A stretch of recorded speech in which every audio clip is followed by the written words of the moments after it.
Queridos miembros de la Nueva Cruzada, hoy presentamos un texto fundamental de Tertuliano, uno de los grandes padres de la Iglesia, la oración, donde explica con profundidad el verdadero significado del Padre Nuestro. En nuestros días, no faltan quienes manipulan esta oración, incluso teñida de interpretaciones New Age o lecturas modernistas que desvirtúan su esencia cristiana. Pero ya en los primeros siglos, los padres entendieron que esta oración, enseñada por Cristo mismo, es la síntesis perfecta del Evangelio y la guía segura para toda vida cristiana. Volver a Tertuliano no es un simple ejercicio histórico, sino una necesidad urgente. Solo desde la enseñanza patrística podemos purificar nuestra fe de las falsas interpretaciones que hoy abundan.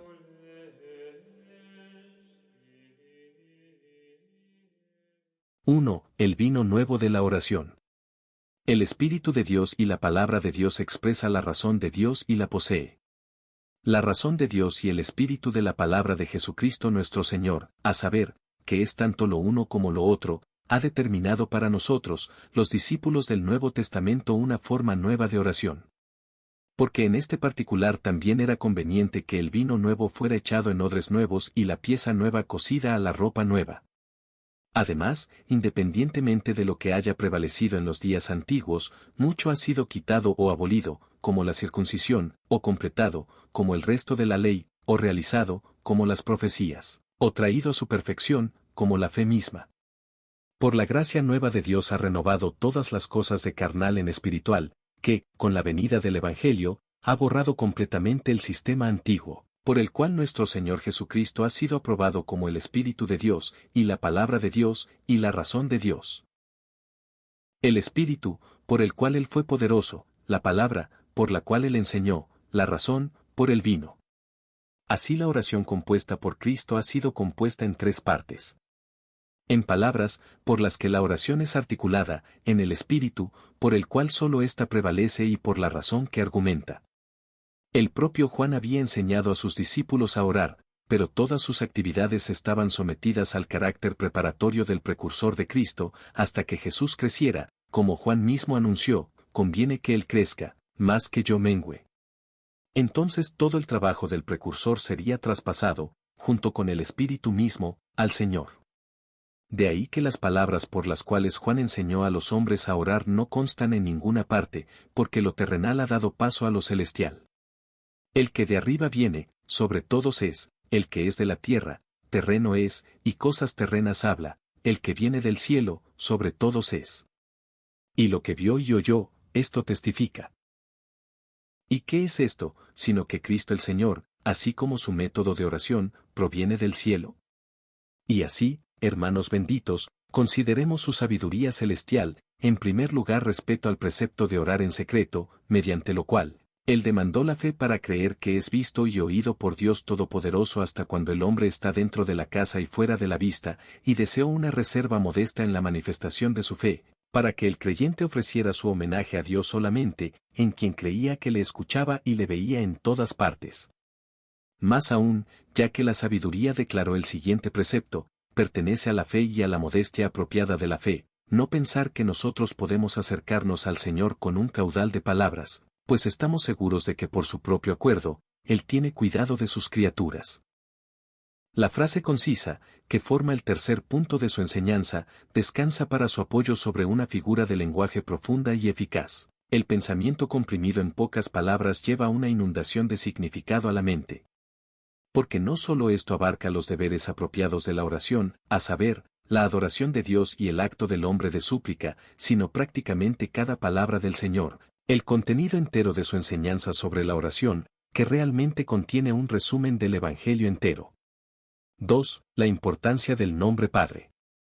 La oración comienza con un testimonio de Dios y con la recompensa de la fe, cuando decimos, Padre nuestro que estás en los cielos, porque al decirlo, oramos a Dios al mismo tiempo que mostramos nuestra fe, cuya recompensa es esta apelación. Está escrito, a todos los que le recibieron, les dio potestad de ser hechos hijos de Dios, a los que creen en su nombre. Nuestro Señor con mucha frecuencia proclamó a Dios como Padre. De hecho, hasta dio el precepto de no llamar a ninguno Padre en la tierra, sino solo al que tenemos en el cielo.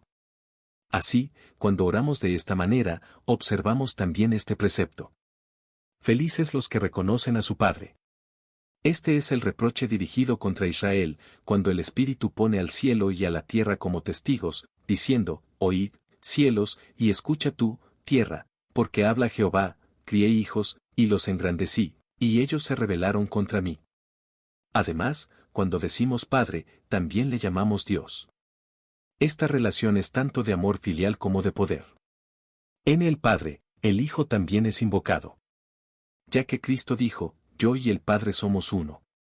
Tampoco la Iglesia, nuestra Madre, es pasada por alto sin mención, ya que en el Hijo y el Padre la Madre es reconocida, de la cual asciende el nombre del Padre y del Hijo, obedecemos su precepto, y reprochamos a los que son negligentes del Padre. 3. Santificado sea su nombre. El nombre de Dios Padre no había sido revelado a nadie. Incluso Moisés, quien había preguntado por él, escuchó un nombre diferente. A nosotros esto ha sido revelado en el Hijo, ya que el Hijo es ahora el nombre nuevo del Padre. Yo he venido en nombre de mi Padre, dijo, y otra vez, Padre, glorifica tu nombre, y más abiertamente, he manifestado tu nombre a los hombres que del mundo me diste. Por aquel nombre, por tanto, pedimos que sea santificado. No que se deje a los hombres desear el bien de Dios, como si hubiera cualquier otro por quienes pueda ser deseado el bien, o como si él sufriera a menos que lo pidamos. Claramente, esto se pide para que Dios sea bendito en todo el mundo. En cada lugar y tiempo, debido a la memoria de sus ventajas, que una vez fueron deuda de cada hombre. Pero esta petición sirve también para convertirse a cambio en una bendición.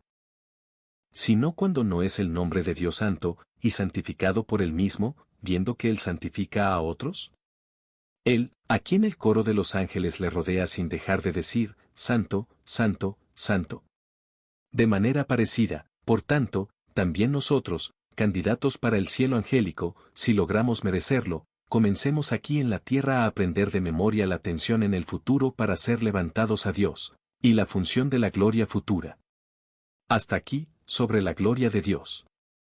Por otra parte, para nuestra propia petición, cuando decimos, santificado sea tu nombre, pedimos esto, que pueda ser santificado en nosotros que estamos en él, también en otros para quienes la gracia de Dios todavía espera, que nosotros podamos también obedecer este precepto, orando por todos, hasta para nuestros enemigos personales. Y por lo tanto, llenos de admiración, no decimos, santificado sea tu nombre en nosotros, sino en todos. 4. La voluntad de Dios. Después, añadimos esta frase. Sea hecha tu voluntad, como en el cielo, así también en la tierra.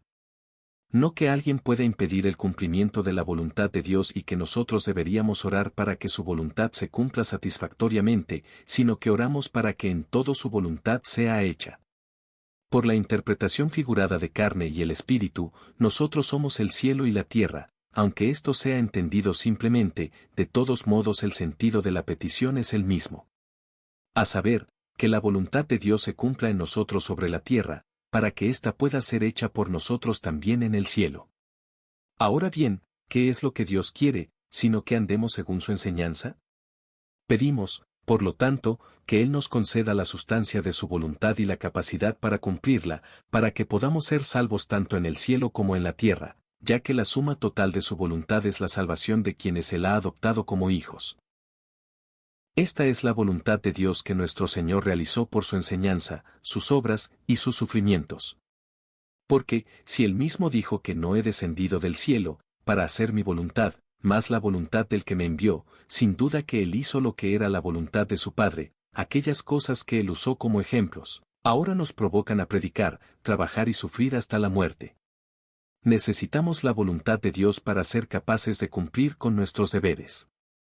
De la misma manera, cuando decimos, sea hecha tu voluntad, deseamos al mismo tiempo nuestro propio bien, porque no hay ningún mal en la voluntad de Dios, aunque dé a cada uno proporcionalmente según su mérito.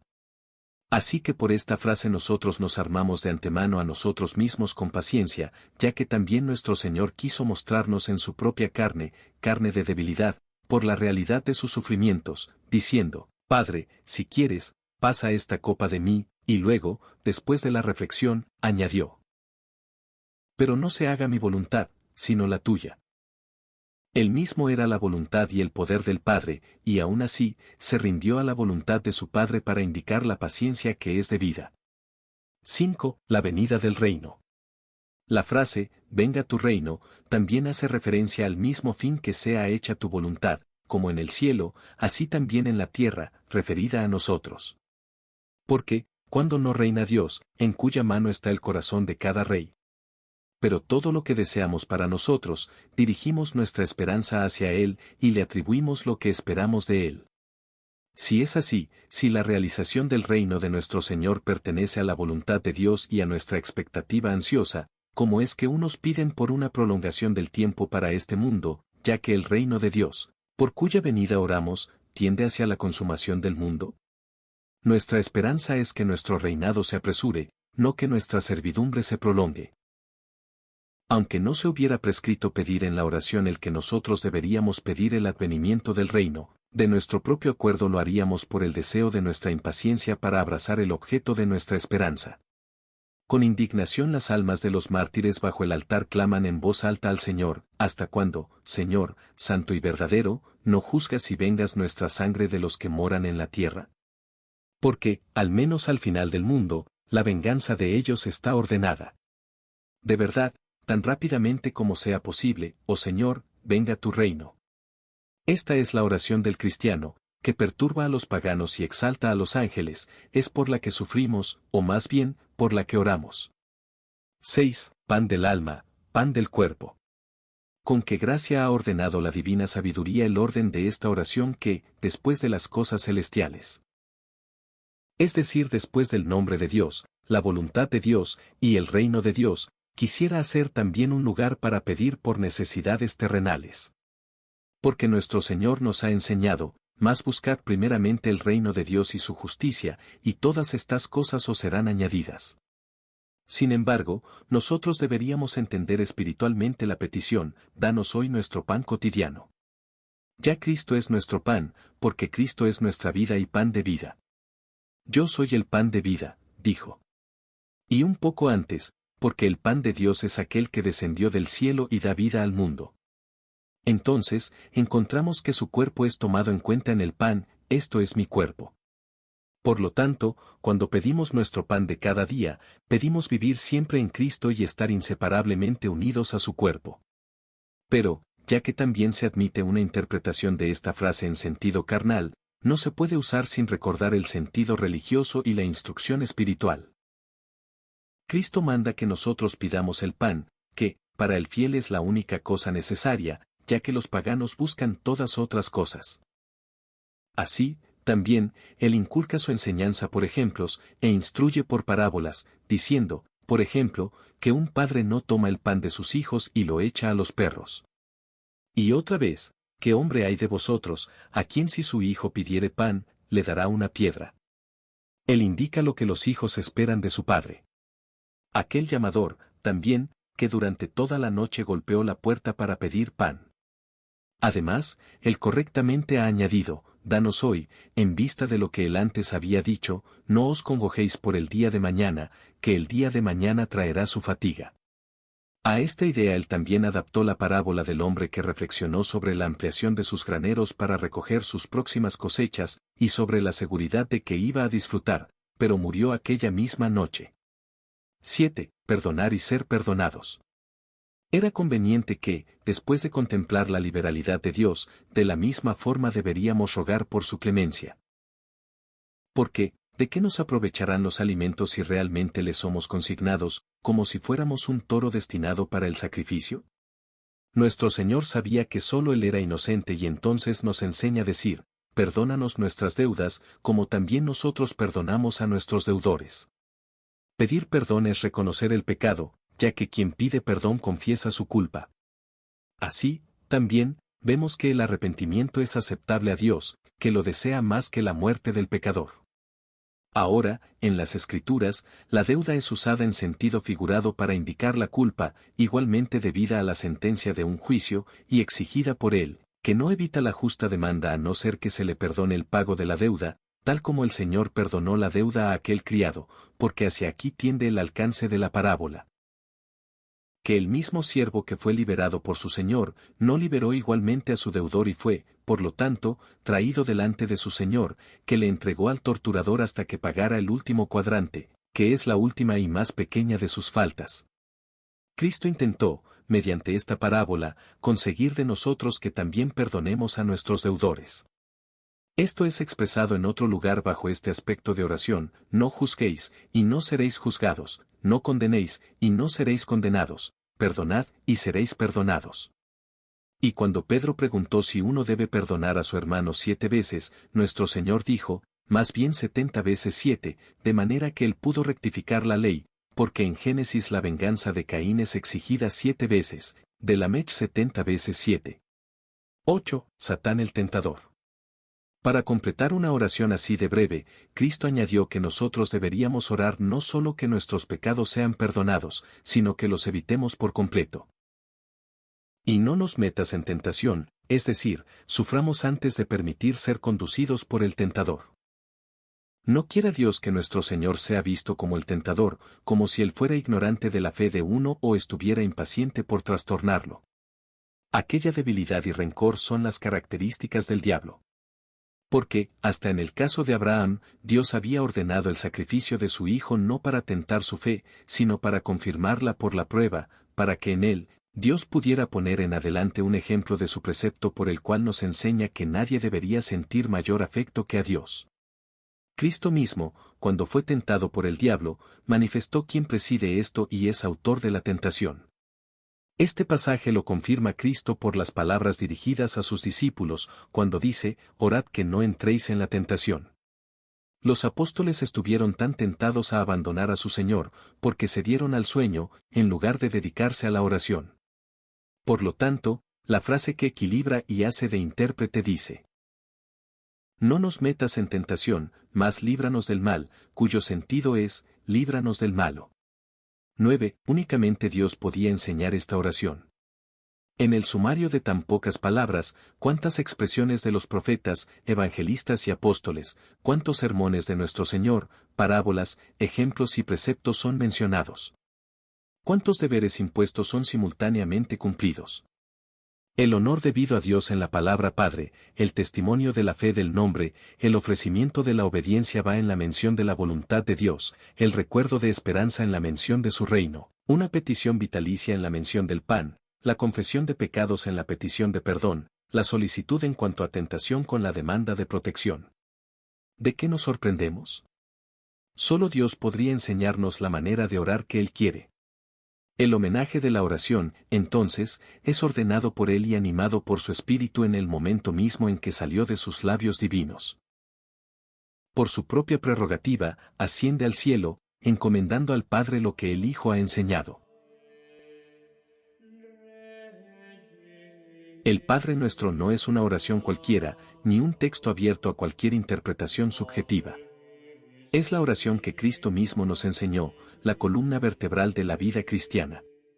Tertuliano nos recuerda que cada palabra encierra un misterio profundo y que rezarla de verdad es comprometerse con la fe, con la humildad y con la entrega total a Dios. Hoy más que nunca, cuando tantos intentan vaciarla de su sentido divino o transformarla en un mantra vacío, debemos volver a la fuente, a Cristo, a los apóstoles y a los padres de la Iglesia. Solo así el Padre Nuestro seguirá siendo lo que siempre fue, la oración de los hijos de Dios al Padre Eterno.